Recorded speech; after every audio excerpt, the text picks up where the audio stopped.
Bonjour et bienvenue dans ce nouvel épisode de Booktube.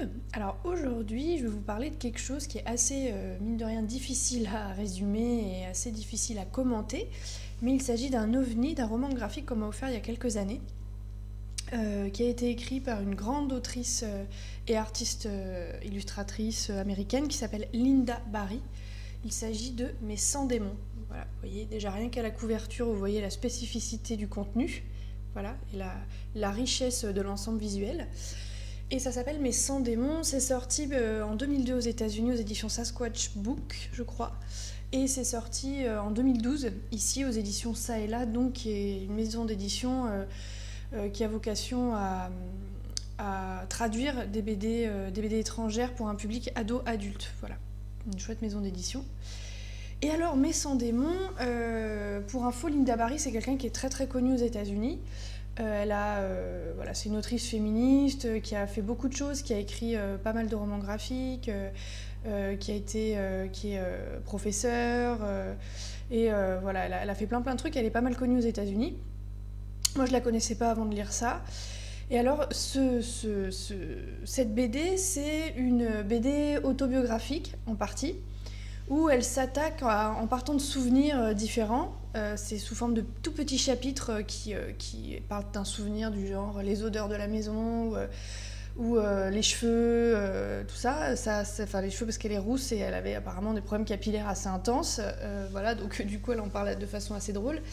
Et elle parle de souvenirs et elle fait une espèce d'analyse autobiographique de certains trucs où elle balaye certaines choses assez violemment, voilà, comme parce que la résilience de l'enfant, où elle dit que c'est un concept très adulte et que voilà, elle se retrouve pas du tout là-dedans. Elle parle de plein de choses et aussi on voit, même si elle en parle pas ouvertement, on voit un gros traumatisme qu'elle a eu quand elle était enfant et qu'elle a tenté d'oublier et de mettre dans sa tête et voilà, qui a fait que ça a conditionné pas mal de ses comportements.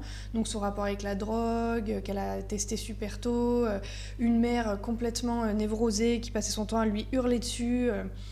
Voilà, une grand-mère très attachante, des amis qui comprenaient pas tout, parce qu'en fait, Lynda Barry, elle a grandi dans un quartier populaire aux États-Unis, mais elle est originaire des Philippines. Donc quand elle retourne aux Philippines, voilà, elle qui est toute rousse avec plein de taches de rousseur, tous les enfants se demandent d'où elle sort, tout ça, enfin bon, des détails très très chouettes, donc il y a énormément d'humour, il y a une espèce de ton un peu cynique, où elle est pas tendre avec elle-même et pas tendre avec son entourage, mais c'est assez poignant aussi, parce qu'elle arrive à analyser des choses de façon très très juste, et avec beaucoup de finesse et d'esprit, et de toute façon, je trouve que rien qu'au niveau du format, et de l'ensemble visuel, comme je vous disais, c'est un truc complètement fou qu'on n'a pas l'habitude de voir, quoi. Et donc c'est un mélange de pas mal de techniques artistiques différentes. Ça fait un peu scrapbook, vous savez, vous avez une petite préface où d'ailleurs elle se met elle-même, voilà, vous voyez, très gros texte, très très grosses bulles, beaucoup de couleurs, de la peinture, du crayon, de l'encre, des collages. Voilà, enfin un truc assez hétérogène et en même temps qui se complète hyper bien. Donc là, vous voyez, le premier chapitre, c'est l'époux et son pire petit ami. Donc vous voyez, c'est quand même assez étonnant. Vous avez des assemblages de choses qui rendent un ensemble assez cohérent, mine de rien, mais qui sont quand même enfin, tape à l'œil. Et c'est très très chouette. Vous avez beaucoup de texte, donc c'est toujours comme ça. Voilà, je vous montre des double cases, format à l'italienne, donc avec beaucoup de texte quand même. Et même si au départ, quand on me l'a offert, j'étais hyper étonnée parce que j'avais pas encore l'habitude des différents formats, des différentes composantes artistiques qu'on peut voir dans les romans graphiques et dans la BD. Ça a été un de mes premiers chocs dans le bon sens du terme visuel, où je me suis dit, mais en fait, y a des procédés narratifs et visuels qui sont hyper innovants et tout est possible. Et c'est vrai qu'elle fait des choses hyper bien. Enfin, vous voyez, c'est très très péchu. Et elle arrive voilà, à se mettre en scène de façon, comme je vous le disais, à la fois drôle et à la fois poignante. Et c'est vraiment assez étonnant. Et cette femme, elle a participé, donc c'est la première femme, c'est bon à savoir, à avoir obtenu le prix Eisner. C'est le prix de l'industrie de la bande dessinée, voilà, qui récompense chaque année des personnalités de la bande dessinée. aux États-Unis. Donc c'est la première femme à l'avoir eu. Et elle a aussi fait partie d'un collectif qui s'appelle Women's Comics. C'est un collectif où c'est des autrices exclusivement qui ont fait paraître sous forme de fanzine des petits comics qui s'adressaient directement et exclusivement aux femmes sur des sujets qu'elles trouvaient totalement absents de la production éditoriale américaine, à savoir des choses un peu touchy comme l'avortement, de tout plein de trucs, voilà, les règles, les violences sexuelles, tout ce qui concernait beaucoup les femmes et qui était totalement absente de la production de comics aux États-Unis. C'est un ensemble, enfin un comics underground comme on appelle ça, qui a été fondé en 1972 par tout un collectif d'autrices américaines. Voilà, donc c'est intéressant de le savoir. Et vraiment, mais sans démon, moi j'ai trouvé que c'était... vous avez un peu la souffrance qui est amenée de façon assez élégante, mine de rien. Et voilà, c'est vraiment un roman graphique. Et la composition des chapitres très très courts permet d'avoir une vision assez crue de l'ensemble. Et ça permet d'aborder les sujets de façon assez rapide et efficace, quoi. Et le moins qu'on puisse dire, c'est que ça laisse pas indifférent.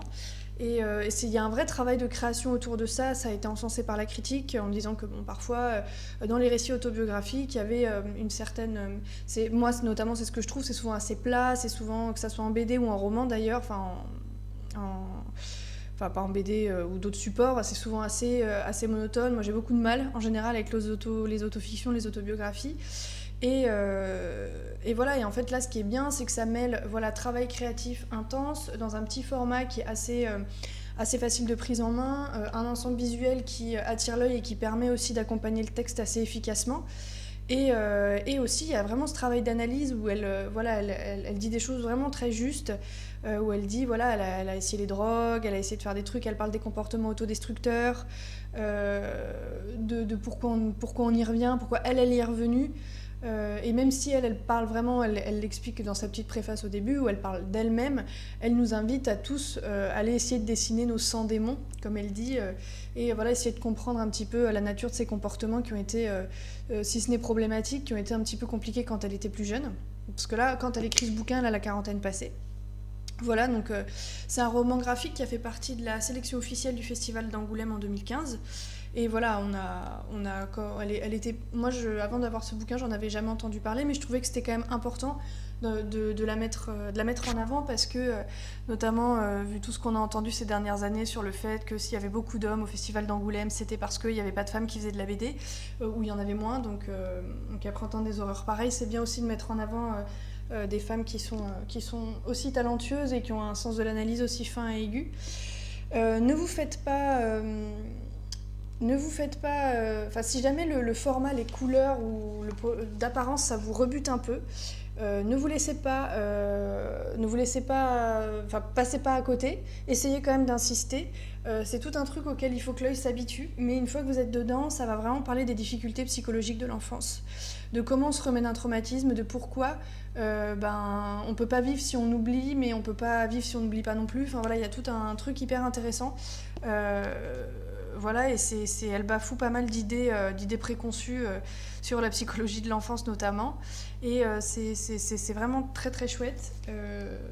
Donc voilà, je vous invite à aller voir. Et il est disponible sur pas mal de sites, notamment si vous tapez Mes 100 démons de Lynda Barry sur Google Books, vous avez les 6 ou 7 premières pages qui sont très très bien retranscrites, notamment au niveau de la colorisation. Parce que c'est aussi ce qui est important dans ce bouquin, je trouve, c'est que c'est colorisé de façon assez stratégique, mais très très chouette. Vraiment avec la peinture dans le fond, voilà, vous avez des couleurs très différentes en fonction des chapitres et en fonction des sujets qu'elle aborde. Et ça s'inscrit totalement au fil de la lecture, ça participe au rythme et c'est vraiment une très très belle surprise qui m'a, moi, pour ma part, amené à aller voir d'autres formats de BD qui m'a un peu ouvert l'esprit et qui m'a permis d'aller consulter d'autres choses que je ne serais pas allée voir habituellement. Et j'ai découvert plein d'auteurs et d'autrices comme ça. Voilà. Donc j'espère que ça vous aura inspiré. Mes 100 démons de Lynda Barry. Je vous dis à demain pour un nouveau booktube et j'espère que vous allez tous bien.